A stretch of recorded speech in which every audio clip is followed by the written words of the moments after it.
Bonjour à toutes et à tous et merci de votre fidélité. On se souvient de ce que l'apôtre Paul écrivait aux Romains pour leur parler de la vie fraternelle en Christ. Soyez joyeux avec ceux qui sont dans la joie, pleurez avec ceux qui pleurent. N'est-ce pas à cela que l'Évangile nous appelle?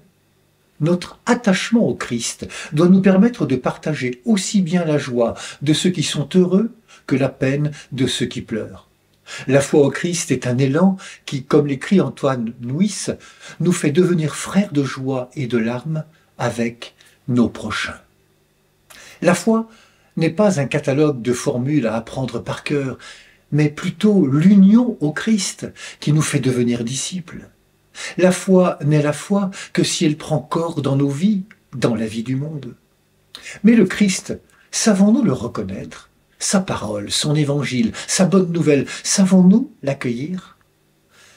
Ne soyons pas comme cette génération dont parle Jésus, qui, à force de se fabriquer leur petite chapelle de pensée, sont incapables de voir et d'entendre le Seigneur quand il passe. Car le Seigneur parle tout autant à travers un Jean-Baptiste vivant de manière ascétique dans le désert, que le Fils de l'homme qui partage la table des hommes et des femmes de son temps. Dieu n'est pas dans les convenances, il est toujours surprenant parce qu'il est toujours neuf.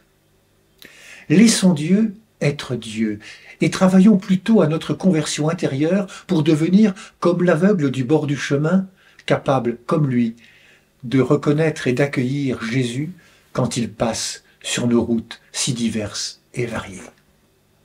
Si j'acceptais aujourd'hui de laisser tomber les images de Dieu que je me suis fabriquées pour me laisser convertir à son image et à sa ressemblance.